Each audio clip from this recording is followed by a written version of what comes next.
I am Ethan, 26 years old. On the exact day I was set to finally graduate from the Massachusetts Institute of Technology. Standing in the dark, suffocating shadows of the staging tunnel beneath the auditorium, my father texted me to let me know that I was completely cut off and entirely on my own in this world. While I was standing in that poorly lit concrete hallway, drowning in a cheap, $47 rented graduation gown that scratched the back of my neck, smelling old industrial carpet and the nervous, collective sweat of 300 other students preparing to walk the stage, my parents were sitting in the front row seats. The very front row seats that I had personally paid for. My dad looked down at his smartphone, typed out a message with his thick, callous thumbs, and hit send. It read, "Don't expect any help from me going forward. You're on your own."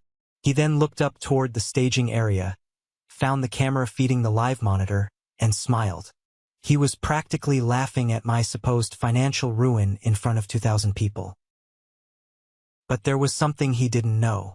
Something that was about to turn his entire arrogant reality completely upside down. Right there in my pocket, my phone was vibrating with another notification. It wasn't more family drama. It was a message from my chief financial officer, confirming that our tech company's initial public offering had just gone live on the stock market. I wasn't the broke, desperate, begging college kid he thought I was. I was already a billionaire tech CEO, and very soon, he would be staring at the financial news on his screen in absolute, blood-draining horror. Before I tell you exactly how the look on his face changed my life forever, hit that like button if you believe that the best revenge against toxic family members is massive, undeniable success. And don't forget to let me know where you are watching from in the comments below. Now, let's go back to where this nightmare actually started. And trust me, it is a journey. The staging tunnel beneath the Kresge Auditorium at MIT is not a glamorous place.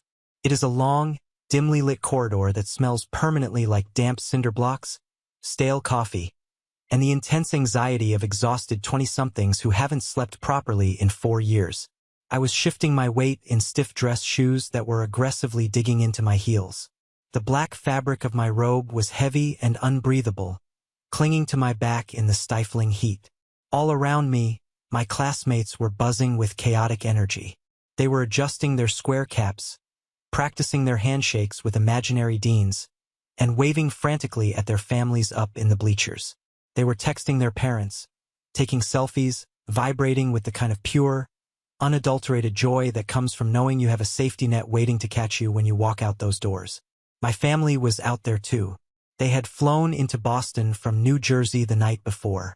My father, George Thompson, a third-generation commercial builder and a man of concrete, steel, and unshakable, terrifying arrogance, was sitting in seat C7, right in the middle of the front row.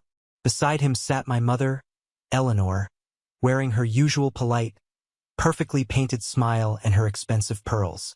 It was the exact same passive smile she had used for decades to smooth over every cruel, dismissive thing my father ever did to me. I had orchestrated their entire weekend. I had handled every single logistical detail with the ruthless precision I applied to running my company. I paid for their first-class flights out of Newark. I booked their luxury suite at the Charles Hotel, ensuring they had the river view my mother liked. I secured the dinner reservation at a high-end, impossibly exclusive seafood restaurant in the Seaport District for later that evening. I did it all silently, slipping my black titanium corporate credit card to concierges and maitre d's, ensuring my parents experienced nothing but absolute perfection. I wanted them there.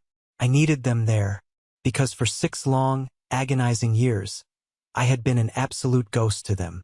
I had swallowed my pride, buried my deep resentment, and played the part of the struggling, naive son just to survive the psychological warfare my father waged. I wanted them to see me holding that degree. Then my phone buzzed in my pocket. It was a harsh, sharp, sustained vibration against my leg.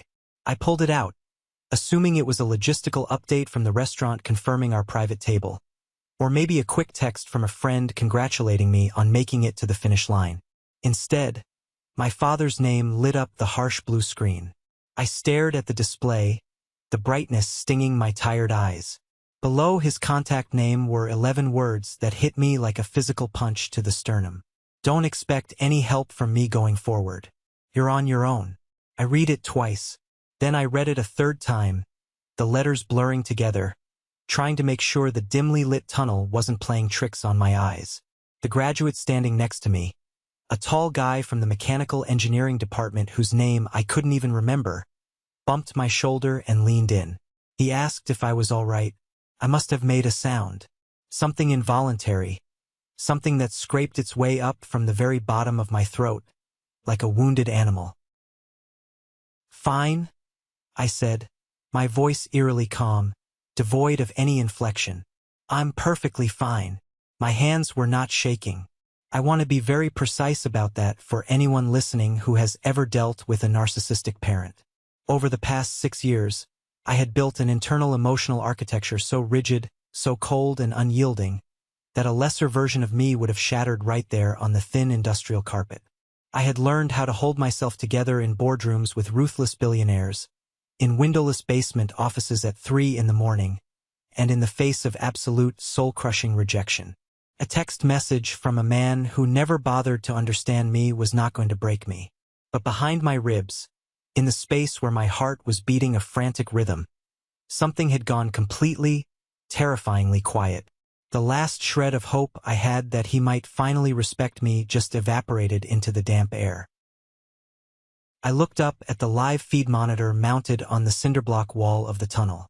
The camera was panning slowly over the front rows of the massive auditorium. I scanned the sea of faces, the proud parents and crying grandparents, until I found seat C7. My father was looking directly at the camera lens, aiming a smug, deeply satisfied smile right at my invisible presence. It was the smile of a man who thought he had just closed a brutal negotiation.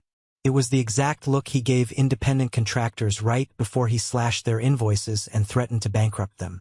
He believed he had finally put me in my place, establishing his ultimate dominance at the exact moment he thought I would be most vulnerable. He thought I was stepping out into the real world with a useless piece of paper and completely empty pockets. He thought he was shutting a massive iron door on a beggar. He thought he was teaching me a harsh lesson about how the real world operates. I slipped my phone back into my pocket, the cold metal casing pressing against my thigh. To understand the profound gravity of that text message, and the absolute devastation that was about to rain down on his life in just a few minutes, you need to understand the man sitting in seat C7. You need to know what it cost me to survive his shadow, and the digital empire I had to build in complete, suffocating darkness just to earn the right to exist in his presence. You need to understand the history of the Thompson family, a history built on poured concrete, blatant favoritism, and the absolute refusal to see anything that couldn't be bought and sold in the physical world. Growing up in the Thompson household in an affluent suburb of New Jersey meant understanding one fundamental, unbreakable rule. Human value was measured strictly in things you could hit with a hammer. If it wasn't heavy, if it didn't cast a shadow, it wasn't real. My father owned the Thompson Construction Group, a highly profitable mid-sized firm that paved massive concrete strip malls, erected sterile municipal buildings, and poured thousands of tons of foundation across the eastern seaboard. He was a man of tangible things. He came home smelling of diesel fuel, sweat, and cheap cigars. He spoke about commercial real estate, heavy machinery, profit margins, and crushing union contracts with the kind of religious reverence most people reserve for Sunday Mass. I had 2 older brothers, Mark and David. By the time I was born, the family mythology was already entirely carved in stone, and there was no room for me to write my own story. Mark and David were handed heavy leather tool belts when they were 5 years old. They spent their high school summers baking in the sun on active job sites, breathing in toxic drywall dust, hauling lumber until their hands bled, and learning to read complex architectural blueprints before they could even read a proper novel. They were the golden boys. Mark especially. He was loud, charismatic, aggressively confident, and possessed my father's exact explosive, unpredictable temper. My father loved my brothers with a suffocating, blinding loyalty that left absolutely no oxygen in the room for anyone else. He bought them brand new trucks when they turned 16. He paid their way out of academic trouble. When Mark went through a vicious, highly publicized divorce a few years back, fighting a nasty, mudslinging custody battle over his 2 kids. My father didn't just hire the most expensive family lawyer in the state. He practically bought the entire law firm. He covered every single legal fee, protected all of Mark's assets through shady offshore trusts, and made sure Mark didn't lose a single dime in alimony to his ex-wife. That was how George Thompson operated. If you were in his inner circle, if you built the things he liked and reflected his own macho image back to him, you were entirely untouchable. You were a god. Then there was me. I didn't care about concrete. I hated the smell of diesel fuel and the deafening, bone-rattling roar of backhoes. I cared about invisible systems. I was writing complex lines of code by the time I was 12 years old, sitting in my bedroom while my brothers were out drinking beer in the woods. When I was 14, I discovered a massive security vulnerability in our local school district's network. I could have changed every grade in the county. Instead, I documented the flaw, wrote a detailed patch, and quietly handed it over to the IT director. To me, code was beautiful. It was a structure far stronger than any physical building my father ever erected, because a flawless digital system could protect millions of people at once from threats they couldn't even see. My father, however, treated my passion like a terminal disease, like an embarrassment he had to hide from his country club friends. Every single year at our lavish Thanksgiving dinners, while carving the turkey with an electric knife, he would launch into his usual tired, booming speech about how nobody in this country builds anything real anymore. He would look right at me across the table, his eyes hard and mocking, and say everyone is just moving fake money around on screens. He pronounced the word app with a sneer, like it was a contagious infection. The defining moment of my life, the brutal catalyst for everything that followed, happened on a rainy Tuesday night when I was exactly 18 years old. I had just received my early acceptance letter to MIT. I was sitting in my bedroom, holding a heavy, spiral-bound 20-page business plan I had spent 6 grueling months researching, refining, and perfecting. It was a comprehensive proposal for a mid-market cybersecurity infrastructure company. I knew the gaping hole in the market. I had the math, the meticulous revenue projections, and the advanced threat modeling to prove it. I walked downstairs, my heart hammering against my ribs, and knocked on the heavy solid oak door of my father's mahogany-paneled study. He was sitting behind his massive desk, the one he inherited from my grandfather, surrounded by framed photos of ugly concrete buildings he had poured. I sat in the leather chair across from him and watched him slide a thick, cream-colored envelope across the polished wood. I knew exactly what it was without opening it. It was a commercial lease agreement. He leaned back in his chair, the leather creaking under his weight, lacing his thick, scarred fingers together. He smiled broadly. He told me that Mark was opening his second high-end car dealership, securing exclusive rights to sell Porsche and Ferrari in the wealthiest county in the state. He told me David was expanding his boutique gym franchise into Connecticut. It was a massive year for the Thompson boys. Then he looked at me.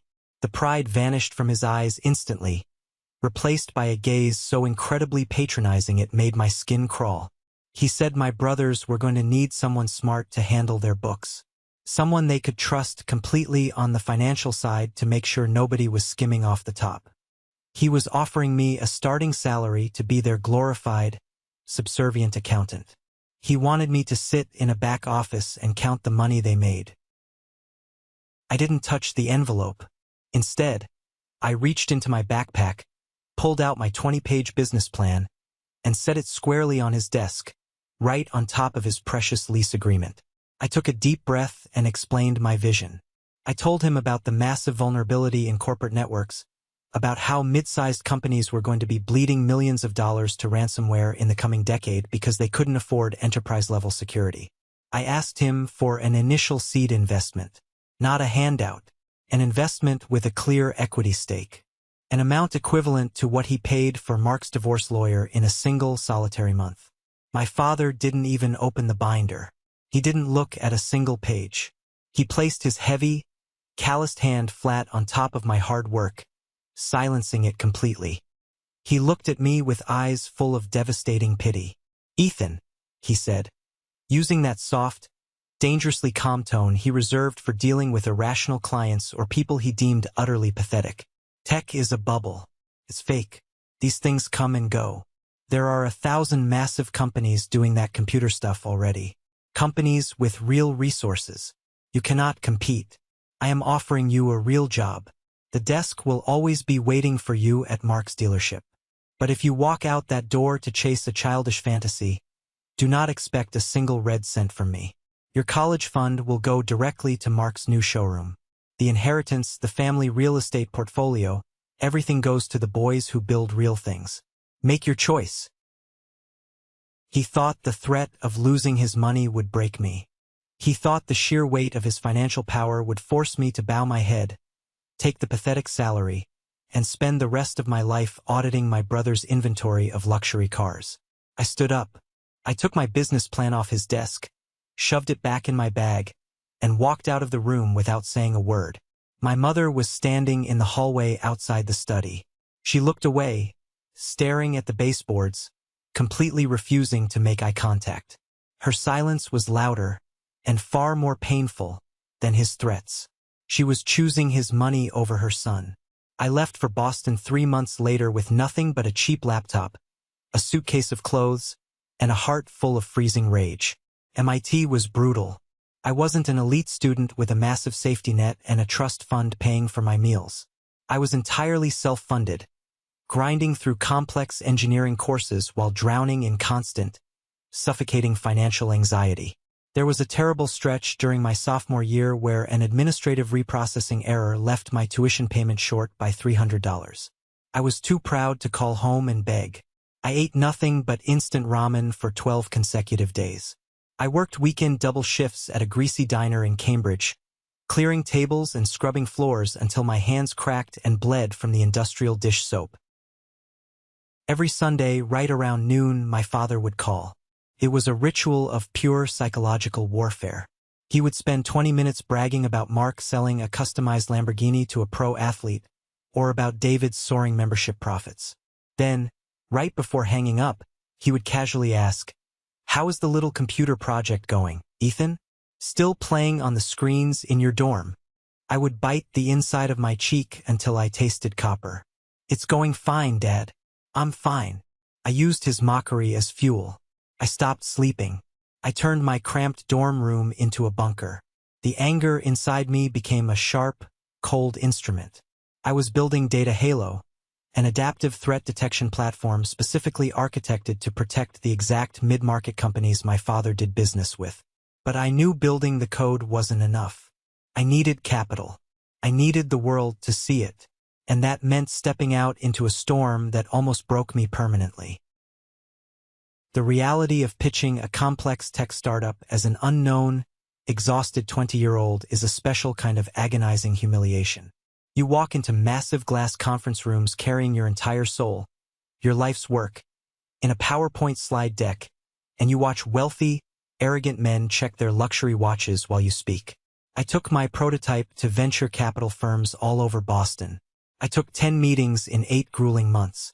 Every single one was a brutal rejection. Each no left a different shaped bruise on my psyche. The worst of them, the one that nearly destroyed my spirit entirely, was Richard Vance. Richard was a senior partner at a prominent VC firm located on Boylston Street.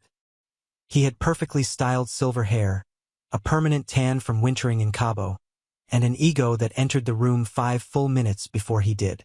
I stood at the head of his massive marble conference table, sweating through my only cheap dress shirt, and spent 40 minutes demonstrating exactly how Data Halo could autonomously identify, isolate, and neutralize a network breach in real time. The code was flawless. It was a work of art. Richard didn't look at the screen once. He spent the entire presentation scrolling through emails on his phone, occasionally sighing loudly to let me know I was boring him. When I finished, he slowly leaned back in his plush chair, adjusted his imported silk tie, and laughed. A dry, scraping, intensely condescending chuckle. "Son," Richard said, sliding my laptop back toward me across the polished table, "do yourself a favor. Your tech is cute, but you have absolutely zero business acumen. You look like a kid who hasn't slept in a week. Go work for someone else for 5 years. Get a real job. Learn the ropes of the industry. Stop wasting my time with these dorm room science fairs. We fund real companies here. I packed my bag in silence. I walked out of his office, took the elevator down to the grand lobby, and pushed through the heavy, revolving doors onto the street. It was pouring rain. Cold, relentless, bone-chilling Boston rain that soaked right through my thin jacket. I made it about 30 feet down the sidewalk before my legs simply stopped working. My knees gave out. I sank down onto the wet concrete, pulled my laptop bag tightly against my chest to protect it from the water, and I cried. I cried for exactly 11 minutes. I cried for the hunger, the sheer physical exhaustion, the utter lack of a safety net, and the terrifying, creeping thought that my father might have been right all along. Then, the tears stopped. A deep, crystalline, terrifying anger took their place. I stood up, water dripping from my hair, walked into a nearby coffee shop, borrowed a pen from the barista, and wrote Richard Vance a handwritten thank you note on a napkin. I thanked him for his valuable time. I promised myself, with every fiber of my being, that he would eventually choke on those words. My luck changed 2 weeks later at a miserable, low-level networking event I almost didn't attend because I had a morning shift at the diner, and drinking cheap tap water in a hotel ballroom seemed like a luxury I couldn't afford. I was standing in the corner when Lena Park walked directly up to me. Lena was a former chief financial officer at a major logistics firm. She wore a sharp, tailored blazer, had eyes that missed absolutely nothing, and spoke with terrifying, clinical precision. She didn't bother with small talk. She looked at my cheap plastic name tag. "You're the MIT thesis project. Data Halo," she said. "Your business model is absolute garbage. You are underpricing your enterprise tier by 40%, and your go-to-market strategy is entirely backward. You're going to bankrupt yourself in 6 months." I stared at her, utterly defensive and exhausted. "And you are the person who is going to fix your numbers so your brilliant technology doesn't die in a basement," she replied smoothly. Lena quit her comfortable, high-paying executive job with excellent health insurance exactly 6 weeks later. We rented a windowless former supply closet in Kendall Square. It was barely large enough to fit 2 folding tables. I know it was a closet because the heavy metal shelf brackets were still bolted to the concrete walls. I slept on a cheap foam mat I bought at Walmart and kept folded in the corner next to a mini-fridge. We drank terrible coffee by the pot and waged absolute war against the industry. When we pitched together, investors looked at me when I talked about the technology, and they looked at the wall when Lena dissected the financials. We were an unstoppable two-headed monster. But our ultimate test came in the form of a massive, devastating betrayal. Lena utilized her deep industry connections and secured us a meeting with Victor Sterling, the CEO of North Hath Logistics, a massive shipping conglomerate pulling in $4 billion in annual revenue. They had recently been hammered by a vicious ransomware attack that cost them over $4 million in recovery and resulted in a brutal lawsuit from their compromised vendors. Victor was desperate for a solution, but he was highly skeptical of a 2-person startup operating out of a closet. He gave us a 30-day pilot program on a localized segment of their Baltimore network hub. If we caught a threat, he would sign a multi-million-dollar enterprise contract. If we failed or caused operational downtime, we were dead in the water and permanently blacklisted. We deployed Data Halo. For the first 2 weeks, the network was quiet. Too quiet. I monitored the system logs 20 hours a day, fueled by pure adrenaline and caffeine. Then, on day 18 at 3 in the morning, the system alarms triggered. Someone was trying to exfiltrate massive amounts of highly sensitive client data from the inside. The attack vector was incredibly sophisticated, utilizing authorized credentials but operating with highly anomalous behavioral patterns. It wasn't some external hacker from across the globe in a basement. It was an inside job. I traced the digital footprint in real time. My hands flew across the keyboard as Lena stood behind me, holding her breath, the blue light of the monitors reflecting in her eyes. The system did exactly what I designed it to do. It autonomously isolated the compromised node, locked the credentials, and walled off the massive data payload before a single kilobyte breached the external firewall. I pulled the employee ID attached to the rogue credentials. My blood ran completely cold. It belonged to Greg, the senior network administrator at North Hath Logistics, the very guy Victor Sterling had assigned to oversee our pilot program. Greg had realized our automated software was going to make his bloated, inefficient IT department completely obsolete. He tried to stage a fake data breach, planning to blame it on DataHalo's faulty code to get our contract terminated and save his own skin. He was willing to destroy my company, my life's work, for a paycheck. He didn't realize my code was vastly smarter and infinitely faster than him. The next morning, Lena and I printed the unalterable system logs, drove to the headquarters, and walked them directly into Victor Sterling's plush corner office. We didn't just stop a cyber attack. We exposed a catastrophic internal threat that would have ruined his company. Victor fired Greg on the spot, having armed security escort him out of the building, and threatened him with a massive federal lawsuit. Then, Victor picked up his heavy gold pen and signed the enterprise contract with DataHalo. That single piece of paper changed the trajectory of the universe. The North Hath contract was the massive domino that toppled the rest of the industry. Suddenly, the very same venture capitalists who had ignored my emails and laughed me out of their offices were aggressively trying to book meetings with Lena. Their frantic assistants were calling us nonstop. We didn't accept a single term sheet from anyone who had previously rejected us. We raised our series of funding on our own brutal, uncompromising terms from a firm that had to literally beg for a seat at our table. We immediately moved out of the suffocating Kendall Square supply closet and into a massive, sprawling office space with floor-to-ceiling windows overlooking the Boston Harbor. We bought an imported Italian espresso machine that cost more than my first car. We hired 50 elite engineers, then 100, then 200. By the time I turned 25, we closed our Series B funding round. DataHalo was officially valued at $400 million. My personal net worth skyrocketed into the stratosphere on paper. I had a promotion to official CEO status with a board of directors filled with industry titans. I implemented massive salaries and robust 401k plans for all my employees. I was flying private to meetings in Silicon Valley. I could have bought my father's entire real estate portfolio, his aging construction company, and Mark's flashy luxury car dealerships with a fraction of my equity, and I still would have had enough left over to buy the physical land they sat on. But I never said a single word to my family. Every Sunday, I maintained the agonizing ritual. I picked up my phone. I listened to my father brag endlessly about Mark selling 3 Porsches in 1 week, or about Mark attending HOA meetings in his new gated community. I listened to him talk about David opening a new spin studio.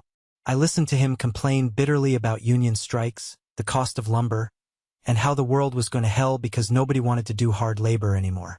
"How is the little computer project, Ethan?" he would ask, his voice dripping with that familiar, casual condescension. "Still playing around on the screens?" "It's fine, Dad. Just plugging away," I would reply, leaning back in my imported leather chair, looking out the windows of my corner office at the Boston skyline. The cognitive dissonance was almost physical. I was living 2 entirely separate lives. I was building a fortress of absolute silence. I knew exactly what would happen the moment I revealed my success to him. My father would immediately attempt to claim it as his own. He would rewrite our entire history. He would tell his golf buddies and his business partners that his tough love is what drove me to succeed. He would somehow twist the narrative to make my empire a reflection of his own greatness. He would say he cut me off to make a man out of me. I refused, with every ounce of my being, to give him that satisfaction. I wanted the reveal to be on a stage so massive, so incredibly undeniable, that he couldn't spin it, minimize it, or take an ounce of credit for it. I wanted him to choke on the realization of what he had thrown away. The perfect opportunity presented itself as my graduation from MIT finally approached. Because I had taken significant time off to build the company and secure our early funding rounds, I was graduating a few years behind my original class. Coincidentally, Lena and our board were finalizing the massive mountain of paperwork for our initial public offering with the SEC. We were going public on the exact same week as the commencement ceremony. I sent the heavy, formal cardstock invitations to my family in New Jersey. I booked their first-class flights. I booked their luxury hotel rooms. I set the stage meticulously down to the final detail. I wanted him in the front row. I wanted him to watch me hold a degree he explicitly told me I would never earn, in a city he thought would chew me up and spit me out. The morning of the graduation, I woke up in my penthouse apartment overlooking the Charles River. Lena called me at 6 a.m. sharp. The stock market was preparing to open. The institutional demand for data halo shares was astronomical, far exceeding our wildest projections. We had priced our shares aggressively, and the investment bankers underwriting the deal were predicting an absolute explosion at the opening bell. I put on my cheap, scratchy rented graduation gown over my bespoke tailored suit. I took a black town car to Kresge Auditorium. I walked down into that damp concrete staging tunnel, surrounded by hundreds of anxious students holding on to their crippling student debt and their uncertain futures. I stood in the dark, breathing in the stale air, waiting for my name to be called. And that brings us right back to the text message. Don't expect any help from me going forward. You're on your own. I stood in the tunnel, gripping my phone until my knuckles turned white. The sheer audacity of his timing was a masterclass in psychological abuse. He couldn't stand the idea of celebrating me without reminding me of his ultimate financial supremacy. He had to make sure I felt incredibly small, isolated, and dependent before I walked out into the light. He wanted me to step onto that stage feeling like a failure. I looked at the live feed monitor on the wall again. He was still smiling in seat C7, completely unaware that the ground beneath his feet was about to crack wide open. My phone buzzed again in my hand. It was Lena. I answered it, pressing the speaker tight against my ear over the rising noise of the staging area. Ethan, her voice was shaking. Lena Park, the woman with absolute ice in her veins, the woman who never flinched during brutal board meetings, was trembling. I could hear a roaring sound in the background, like a stadium of people screaming. It was the trading floor. "Tell me the number, Lena," I said, my voice eerily calm, the anger inside me suddenly distilling into pure, cold focus. I thought the worst part of my life was finally over. I thought the anger in my chest would finally dissipate. I was so incredibly wrong. The real storm hadn't even begun, and my father was sitting directly in the path of the hurricane. "Tell me the exact number, Lena," I demanded, my voice cutting sharply through the chaotic, echoing noise of the concrete staging tunnel beneath the Massachusetts Institute of Technology auditorium. I pressed the phone so incredibly hard against my ear that the hard plastic edge physically dug into my skin, leaving a dull ache, but I did not care about the discomfort. I needed to hear the absolute reality of what we had built over the last 6 years of blood, sweat, and endless humiliation. On the other end of the line, hundreds of miles away in a high-rise office building overlooking the harbor, Lena Park took a deep, shuddering breath. I could vividly hear the absolute, unhinged bedlam of the trading floor behind her broadcasting through the television monitors in our newly renovated corporate boardroom. It sounded like a massive, overwhelming tidal wave of human voices, shouting over ringing bells, the frantic clattering of keyboards, and the sheer electric energy of capitalism at its most volatile and unforgiving. This was the distinct sound of Wall Street officially digesting the monster we had built in the absolute shadows. "We priced the initial public offering at $45 a share," Lena said, her voice cracking slightly, completely shedding her usual impenetrable corporate armor that she wore like a second skin. "Ethan, the institutional buyers tore through the initial block in exactly 14 minutes. It was an absolute feeding frenzy. And now the retail market just got hold of it. We are currently trading at $82 a share and climbing so fast the exchange algorithms are genuinely struggling to keep up with the volume. The circuit breakers almost tripped twice in the last 10 minutes. I closed my eyes. The heavy, damp, suffocating air of the graduation tunnel seemed to completely evaporate, replaced by a sudden, rushing clarity that chilled my blood in the best possible way. The market capitalization, Lena? I demanded again, my voice dropping to an intense, focused whisper so the engineering student standing next to me wouldn't hear. Give me the final valuation number right now. $1.3 billion, she whispered back. And then she let out a sound that was half a joyous laugh and half an exhausted soul-deep sob. Ethan, we did it. You are officially a unicorn CEO. The entire board of directors is popping vintage champagne in the main conference room right now. Victor Sterling just called my cell phone a minute ago. He is practically screaming with joy because his early equity stake just quintupled in value. You built a billion-dollar company from a windowless supply closet, and the entire financial world knows it now. I stood there in my cheap, $47 rented graduation gown, letting the monumental reality wash over me in massive, crashing waves. $1.3 billion. My personal equity stake alone made me wealthier than my father, his father, and every single arrogant executive sitting in the dining room of his exclusive New Jersey country club combined. I didn't just beat his precious commercial real estate portfolio. I absolutely obliterated it from existence.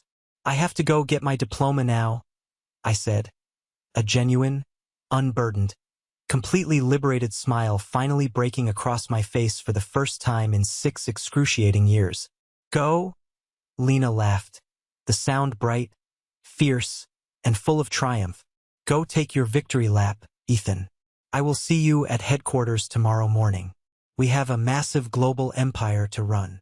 I hung up the phone and slipped it back into the pocket of my slacks.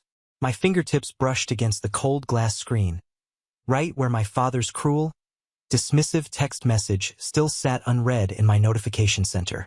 Don't expect any help from me going forward. You're on your own. Suddenly, the bizarre, oddly specific timing of his message made perfect, sickening sense.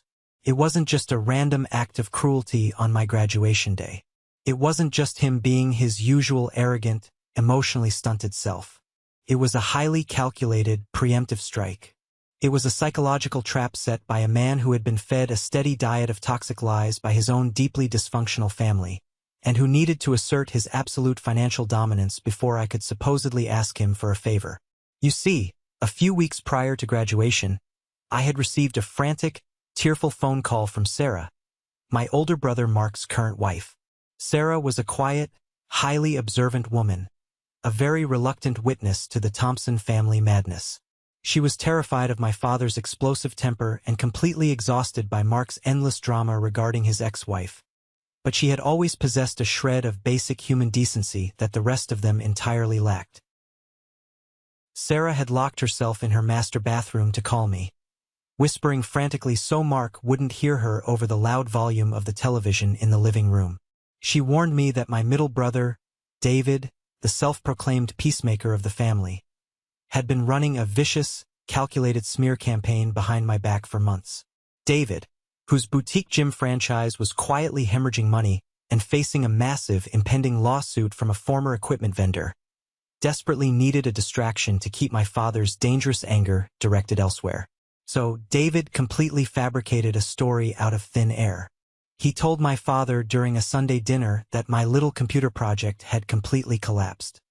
He lied and explicitly said I was drowning in 6-figure corporate debt, that I was facing eviction from my apartment, and that the only reason I had invited the family to my MIT graduation in Boston was because I planned to corner my father in the hotel and beg for a massive financial bailout. David claimed I was going to ask for a piece of the family inheritance early just to keep myself out of bankruptcy court and pay for a defense lawyer. David played my father perfectly. He tapped into George Thompson's deepest, most irrational paranoia, the profound, consuming fear of his hard-earned wealth being drained by someone he deemed fundamentally unworthy and weak. My father believed David instantly. He didn't bother to pick up the phone and call me to ask for the truth. He didn't ask for my side of the story or request to see my actual financials. He didn't even do a simple online search, which would have instantly revealed the heavily publicized SEC filings for Data Halo's upcoming IPO. He simply swallowed the lie whole because it perfectly fit his preferred, arrogant narrative.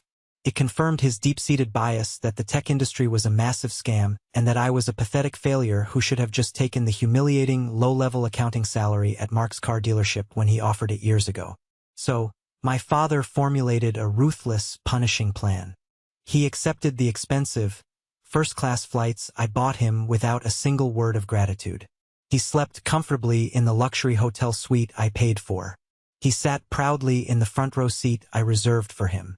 And he waited patiently until the exact moment I was physically trapped in the staging tunnel, mere minutes away from walking across the stage, to drop the hammer. He sent that text message to cut me off before I could even ask for the imaginary money he thought I desperately wanted. He wanted to humiliate me. He wanted to watch me walk across that stage knowing I was entirely broken, financially destitute, and utterly alone in the world. He was sitting out there in seat C7, armed with his arrogance and his massive checkbook, waiting to watch me bleed out in public. He had absolutely no idea he was sitting at ground zero of a financial nuclear detonation. "Graduates, please prepare to line up," a booming voice echoed through the tunnel. The university commencement coordinator, a highly stressed woman with a heavy clipboard and a headset, began ushering our group forward toward the entrance. I took my place in the long, winding line of black robes. The heavy fabric of the gown felt entirely different now. It didn't feel like a suffocating shroud of academic debt and uncertainty. It felt like a superhero's cape. The nervous anxiety filling the tunnel, the frantic energy of my peers worrying about their entry-level salaries, their upcoming job interviews, and their looming student loan payments, completely washed past me without leaving a mark. I was entirely insulated by the quiet, absolute, unshakable power of my own reality. We began the slow, rhythmic march out of the tunnel. The transition from the dim, damp concrete corridor into the blinding, theatrical lighting of the Kresge Auditorium was physically jarring. The massive room was packed to the absolute rafters.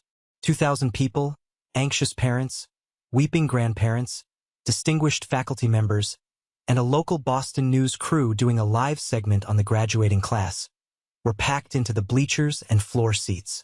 The ambient noise was deafening, a collective, overwhelming roar of pride, flash photography, and anticipation. I kept my eyes locked straight ahead on the stage as I emerged from the tunnel. I knew exactly where my family was sitting in the front row, but I deliberately didn't look at them yet. I wanted to draw out the moment. I wanted the tension to build until it was almost unbearable. I calculated the exact distance. It was exactly 43 steps from the edge of the staging area to the center of the wooden podium where the university president and the dean of the engineering department were standing. 43 steps. I took the first step, my stiff leather dress shoes clicking sharply against the polished hardwood floor of the stage. With every single step I took, the crushing psychological weight of the past 6 years began to physically lift off my shoulders, evaporating under the bright stage lights. I thought about the freezing winter nights I slept on that cheap foam mat in the windowless Kendall Square supply closet, listening to the heating pipes rattle. I thought about the deeply humiliating meeting with Richard Vance, the arrogant venture capitalist who looked down his nose at me and told me to go get a real job. I thought about the 12 agonizing days of eating nothing but stale instant ramen because my father flatly refused to help me with a minor college fund error. I thought about the endless, torturous Sunday phone calls, biting the inside of my cheek until it bled while my father bragged endlessly about my brother's mediocre achievements and openly mocked my life's work. I was walking across a stage I had almost not made it to. Not because of a lack of intellect, not because of poor grades, but because the sheer, crushing weight of financial poverty and emotional isolation engineered by my own family had nearly broken my spirit completely. I had survived an environment explicitly designed to make me fail and crawl back to them on my hands and knees. As I approached the center of the stage, the dean of engineering stepped up to the massive microphone.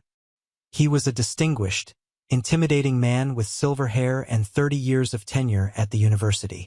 He held my hard-earned diploma in his hand, encased in a beautiful, dark red leather binder stamped with the university seal. He leaned into the microphone, his voice resonating through the hall. "Ethan Thompson, Bachelor of Science in Computer Science and Engineering. My name boomed through the massive auditorium speakers, vibrating deep in my chest cavity. This was it, the moment of absolute, undeniable convergence. The cruel trap my father had so carefully set for me was about to violently snap shut on his own neck. I reached out and grasped the heavy leather binder. I shook the dean's hand firmly. His grip was strong, his smile warm and genuinely proud. "Congratulations on everything, Mr. Thompson. We expect great things from you," he murmured over the applause. "Thank you, sir," I replied, my voice steady and incredibly calm. "You have no idea." I turned away from the dean, the diploma held firmly in my left hand, and I finally allowed my gaze to drop down from the rafters to the front row. I scanned the faces until I looked directly at seat C7. I thought the worst part of the storm was over when the market opened. I was so incredibly wrong. The true devastation, the absolute, catastrophic collapse of my father's reality, was happening right in front of my eyes, and it was the most magnificent, terrifying thing I had ever witnessed in my entire life. The human face is a fascinating, brutally honest canvas when it experiences a catastrophic, world-altering paradigm shift. When I finally locked eyes with my father from the center of that brilliantly lit academic stage, he was not looking up at me with a smirk. He was looking straight down at his smartphone, the exact same expensive device he had used to send his cruel, cowardly text message severing our ties just 15 minutes prior. I could see the entire scene unfolding in agonizingly beautiful, crystal-clear slow motion. My father, George Thompson, the hardened man of steel and concrete, the ruthless patriarch who successfully controlled his entire family through constant financial fear, threats of cutting off the inheritance, and relentless intimidation, was staring frozen at a push notification on his screen. I found out later from Sarah exactly what he saw in that moment. Being a paranoid businessman who obsessively monitored the financial markets to protect his real estate portfolio, he had the Bloomberg and Wall Street Journal applications configured to send breaking, high-priority market news directly to his lock screen with a loud, audible alert. Right at the exact, poetic moment the dean called my name to the crowd, a major financial alert had pushed through to millions of devices worldwide. The notification headline read, "Data Halo IPO explodes on opening day. 26-year-old founder Ethan Thompson mints tech unicorn status at $1.3 billion valuation." I stood perfectly still and watched the exact millisecond the information fully processed in his aging brain. His face, normally flushed with the ruddy, aggressive arrogance of a man who spent his entire life barking orders on golf courses and active construction sites, went completely, starkly white. It wasn't just a pale shock. It was the translucent, gray color of a man who was actively having a massive cardiac event. All the blood instantly evacuated from his cheeks, leaving his skin looking like wet ash. His jaw physically dropped open, falling slightly slack as his breathing hitched in his throat. He stared intensely at the glowing screen, his eyes wide with a mixture of profound confusion and mounting terror, and then his eyes darted violently up to the stage. He looked directly at me, standing tall and holding the diploma. He looked at the massive digital banner glowing above my head that read Massachusetts Institute of Technology. Then he looked frantically back down at his phone, his thick, calloused fingers visibly trembling as he fumbled to unlock the screen to read the full, detailed financial article. He was doing the math in real time, the brutal, undeniable, crushing arithmetic of the moment. His youngest son's name was currently booming through the auditorium speakers. His youngest son's face was broadcast on the giant monitors above the stage. And his youngest son's name was currently dominating the global financial news on the device shaking in his hands, explicitly attached to a staggering number with a comma and 2 zeros that he would never, ever see in his entire lifetime of pouring concrete. Sitting directly beside him, my mother, Eleanor, was clapping politely, a soft, generalized, vacuous smile plastered on her face. She was completely oblivious to the nuclear bomb that had just detonated next to her. She was dabbing her eyes with a lace tissue, moved by the general pomp and circumstance of the ceremony, completely unaware that the tectonic plates of her marriage, her financial security, and her family's entire power dynamic had just violently and permanently ruptured. I stood in the absolute center of the stage, the flashing strobe bulbs of the local news photographers and proud parents illuminating the massive room, and I looked directly, piercingly into my father's terrified, widening eyes. I didn't scowl. I didn't look angry. I didn't look vindictive or bitter. I simply smiled. I gave him the exact same smug, closed mouth, utterly satisfied predatory smile he had aimed at the camera when he thought he had completely ruined my life in the tunnel. I fed his own toxic arrogance right back to him, magnified by $1 billion of undeniable, cold, hard leverage. I saw the expression land like a physical blow to his chest. I saw the violent physical recoil in his broad shoulders. He sank back heavily into his chair. He understood immediately. He knew that I knew. He realized in a sickening rush that the son he had threatened to disinherit, the son whose carefully saved college fund he had spitefully given to Mark's car dealership, the son he had openly mocked for 6 excruciating years, had entirely, flawlessly orchestrated this exact moment. He realized he was sitting in a front-row seat I had purchased with unlimited corporate money, in a city I had completely conquered without his help. The arrogant man who had explicitly refused to give me a single dollar for a seed investment, who had offered me a humiliating, low-wage salary to be a bookkeeper, was now painfully, acutely aware that I could easily buy his entire construction company, fire him, and turn his headquarters into a parking lot for my junior employees if I felt like it. I turned my back on him, walked calmly across the rest of the stage, descended the wooden stairs, and disappeared into the cheering crowd of graduates. People always ask me what happened at the celebratory dinner that night. When you watch movies or read dramatic books about confronting toxic families, you always expect a massive, explosive screaming match. You expect flipped dining tables, thrown wine glasses, and a dramatic, tear-filled monologue where the protagonist airs every single painful grievance in a crowded public restaurant while bystanders gasp in shock. But real power doesn't need to shout. Real, absolute power is completely, chillingly, terrifyingly quiet. I had made a reservation months in advance at Ona, an ultra-exclusive, ridiculously expensive seafood restaurant in the Seaport District. It was a place where elite hedge fund managers, powerful politicians, and tech billionaires dined to seal deals. A place where a single bottle of imported wine cost significantly more than my mother's monthly mortgage payment. We sat at a private, dimly lit corner table overlooking the dark, rolling water of the harbor. The atmosphere at the table was so incredibly thick with unspoken tension you could have cut it with a serrated steak knife. My father was a complete shell of a man. The booming, dominant, aggressive patriarch was entirely gone, replaced by someone who looked physically shrunken and aged inside his expensive tailored suit. He didn't mention the cruel text message he had sent me in the tunnel. He didn't mention the IPO. He didn't mention the staggering fact that my net worth was now public knowledge and trending on every major social media platform. He was completely, utterly paralyzed by the sheer magnitude of his own catastrophic miscalculation. Instead of addressing the massive billion-dollar elephant in the room that was currently crushing the oxygen out of his lungs, he desperately tried to force a sense of normalcy. It was honestly pathetic to watch.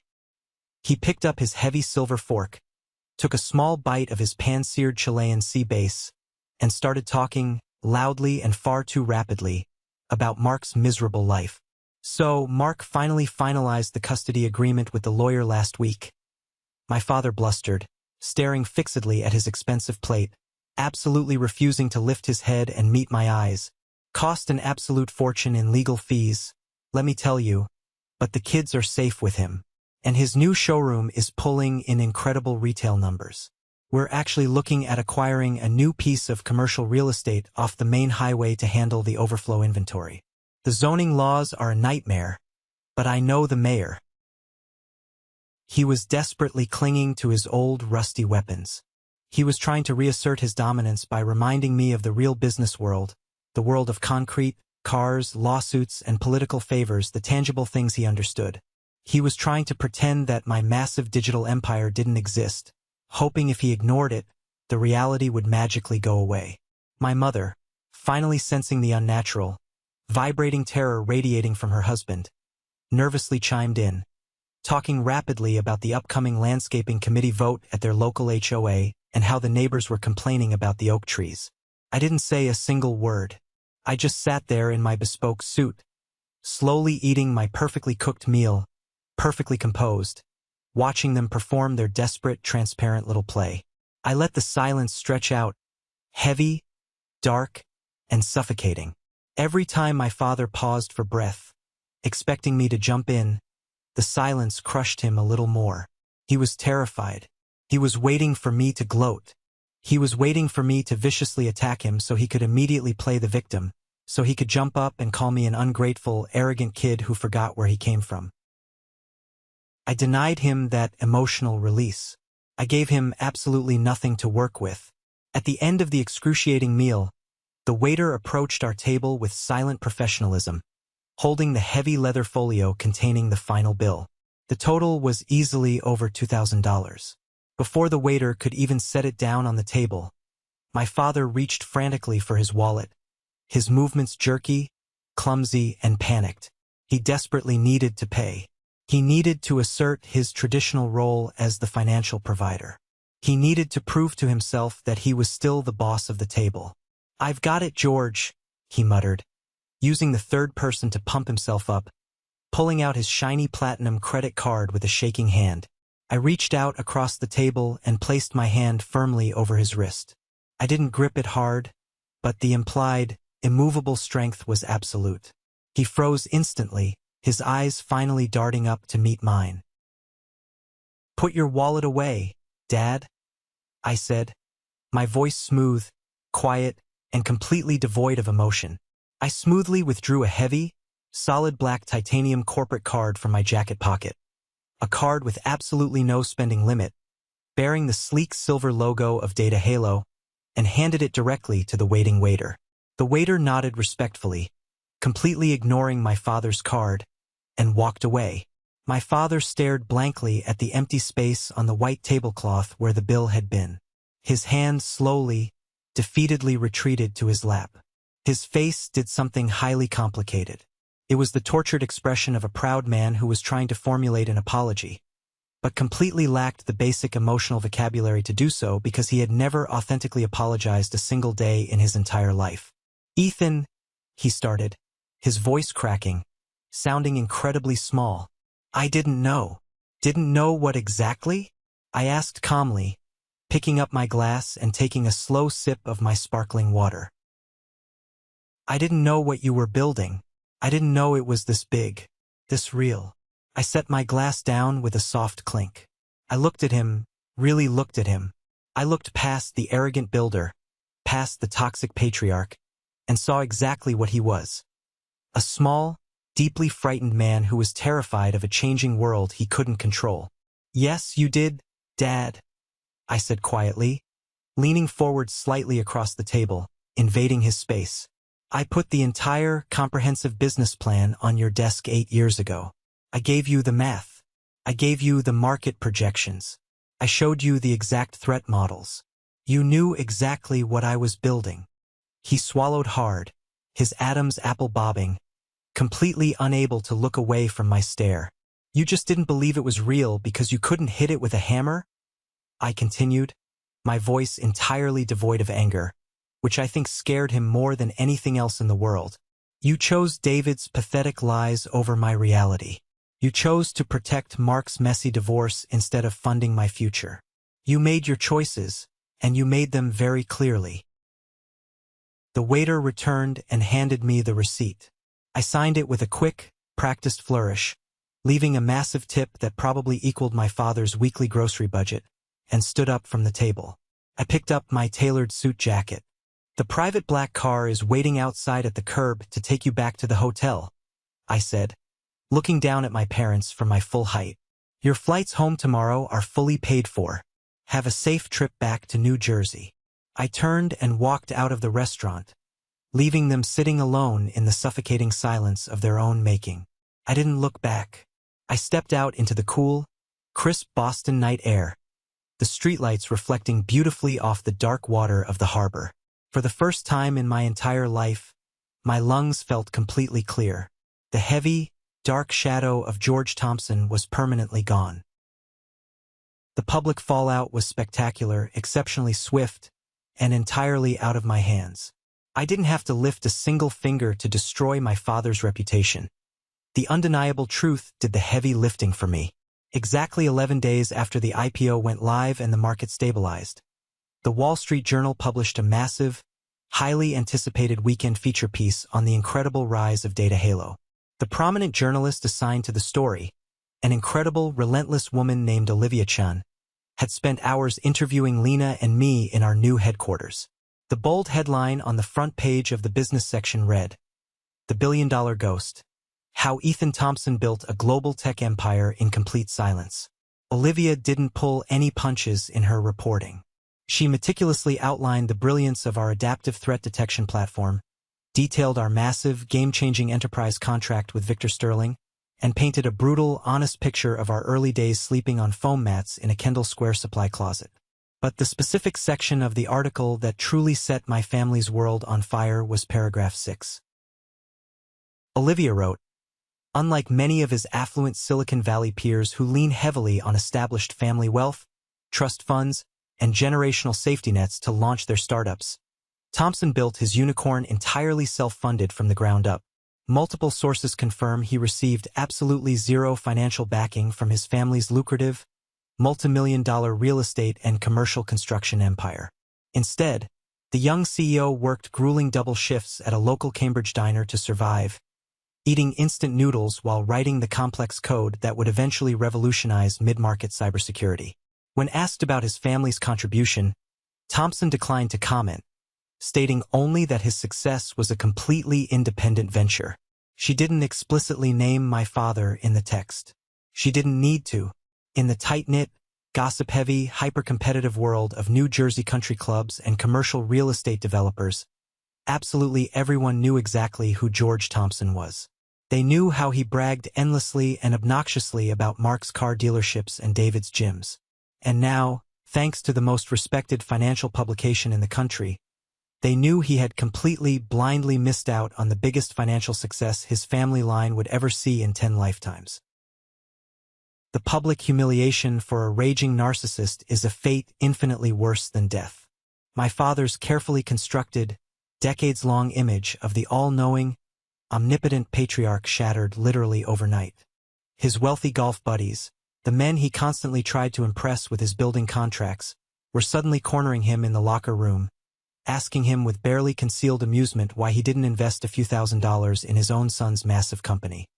He had to sit in the clubhouse lounge, gripping his expensive scotch until his knuckles turned white, and try to desperately explain how a man who prided himself on spotting lucrative investments had completely ignored a billion-dollar tech unicorn sitting right at his own dining room table. He became a cautionary tale, a laughingstock among his peers. The internal dynamic with my brothers imploded just as quickly and violently. Mark, the golden child, suddenly looked completely pathetic. His high-end car dealership, which my father had generously funded using the money meant for my college fund, was pulling in decent revenue, but it was absolute pocket change compared to my liquid equity. The sudden, horrifying realization that I could literally buy his entire luxury inventory with cash, fire him, and crush him economically drove Mark into a deep, toxic spiral of bitter, raging jealousy. He stopped talking to my father entirely, blaming him for not forcing me to share the wealth. And David, the manipulative mastermind who had spun the malicious web of lies about my imaginary lawsuit and my massive debt to save his own skin, he was entirely excommunicated by my father. George Thompson desperately needed someone to blame for his catastrophic miscalculation, and David was the absolute perfect scapegoat. In a fit of rage, my father completely cut off David's emergency funding for his failing gym franchise. Without the constant bailouts, David lost 2 locations to bankruptcy within 6 short months and was forced to move into a tiny apartment. The desperate, transparent attempts to crawl back into my good graces began almost immediately. My phone started lighting up constantly with pathetic messages from people who had previously treated me like absolute garbage. The most satisfying one by far came via a direct message on LinkedIn. It was from Richard Vance, the arrogant, silver-haired venture capitalist who had laughed in my face, refused to look at my pitch deck, and told me to get a real job. His desperate message read, "Ethan, incredible news on the IPO. I saw the Wall Street Journal piece. I always knew you had incredible grit even back then. Our firm is currently putting together a massive secondary growth fund, and I'd absolutely love to buy you a steak dinner at Capitol Grill and explore some strategic synergies. Let's reconnect and do some business." I sat at my desk and looked at the message, vividly remembering the freezing feeling of the Boston rain soaking through my cheap clothes as I sat crying on the concrete outside his Boylston Street office. I clicked on his profile, hit the block button without a second thought, and closed the application. Some people don't even deserve the dignity of a response. They just deserve to watch you win massively from the cheap seats in the bleachers. Then, inevitably, came the text message from my father. It arrived on a quiet Sunday afternoon, right around the exact time he used to call me just to mock my little computer project. It read, "Read the Journal article. Proud of you, son. Let's get lunch when you are back in Jersey. We have a lot to catch up on." 3 words. Proud of you. I stared at the glowing screen, sitting in my massive corner office on the 22nd floor, looking out over the sprawling Boston skyline. 10 years ago, when I was a desperate teenager seeking his approval, those 3 words would have moved me to tears. I would have done absolutely anything, compromised any core part of myself, just to hear him say them. I would have handed him a controlling stake in my company on a silver platter just to finally feel the warmth of his validation. But sitting there now, a self-made billionaire, I felt absolutely nothing. The words were completely hollow, echoing with intense insincerity. They weren't driven by genuine love, regret, or fatherly pride. They were driven entirely by proximity to massive power. He wasn't proud of Ethan the son. He was deeply impressed by Ethan the billionaire CEO who was on the cover of the Wall Street Journal. He wanted access. He wanted to tell his country club friends that he and I were close, that he advised me on the IPO. He wanted to bask in the warm, golden glow of the exact wealth he had tried so hard to deny me. I picked up my phone and typed my reply. I didn't ignore him, which would have given him a reason to play the victim, and I didn't start a screaming fight. I simply established a permanent, impenetrable professional boundary. I texted back, "Thank you, Dad. I am incredibly busy with the European expansion right now, so lunch won't be possible anytime soon. I'll have my executive assistant send something nice for Mom's birthday next month. Take care." I hit send. I treated him exactly how he had treated me for years. Like a minor, slightly annoying business associate who simply wasn't important enough to warrant a spot on my busy calendar.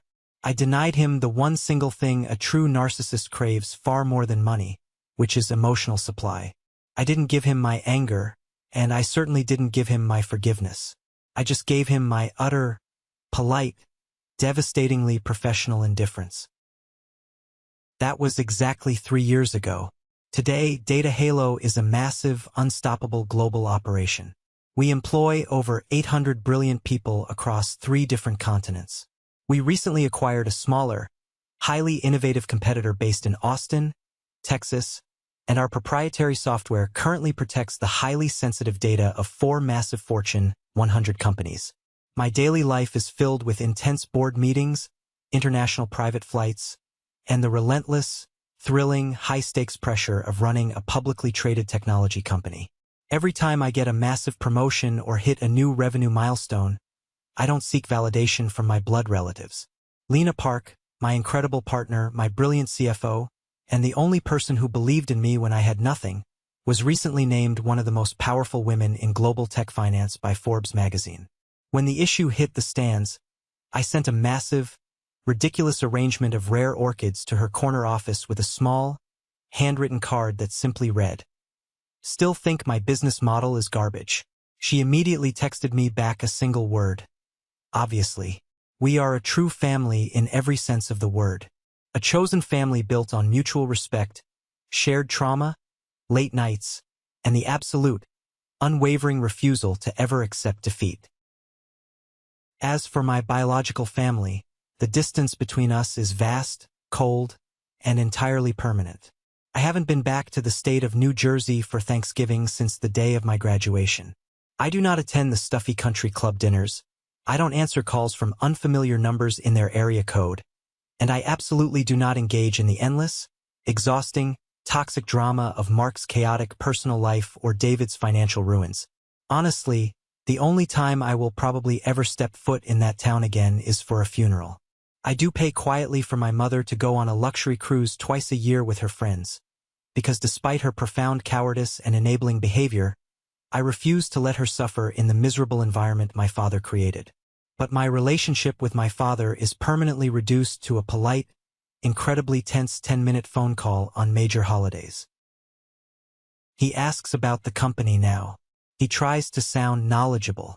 He asks real, probing questions about market trends, stock fluctuations, and international corporate expansion.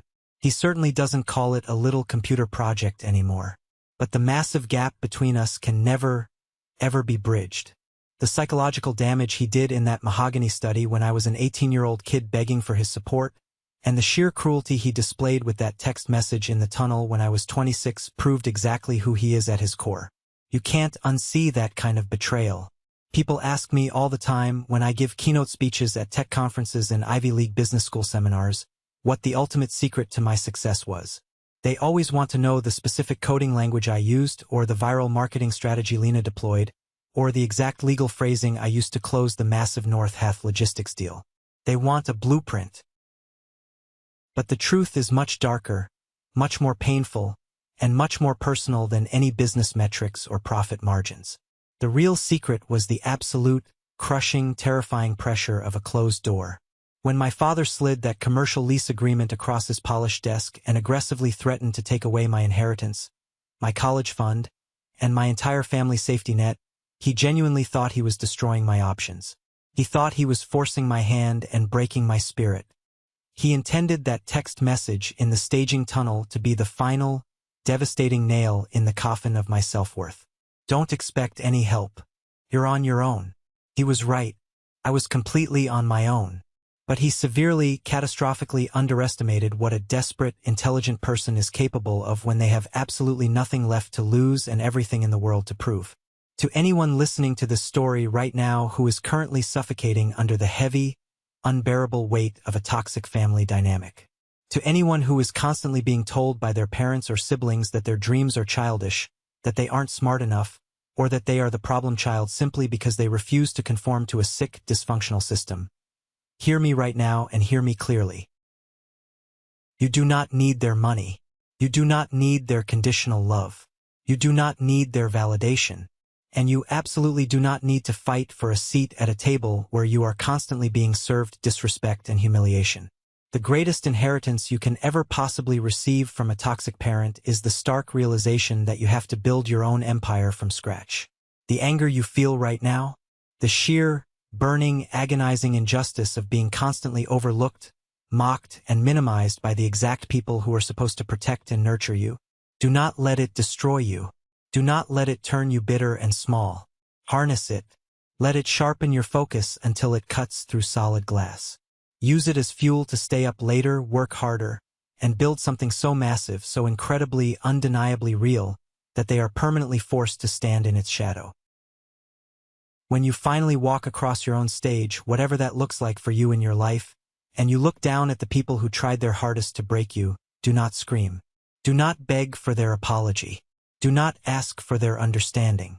Just smile, knowing that you survived them, and then turn your back, walk away, and step into the brilliant, beautiful, peaceful life you built with your own two hands. Have you ever faced something similar with your own family? Have you ever had to cut ties to save yourself, or build your success in complete silence? Share your story in the comments below, and don't forget to like and subscribe so you don't miss the next journey.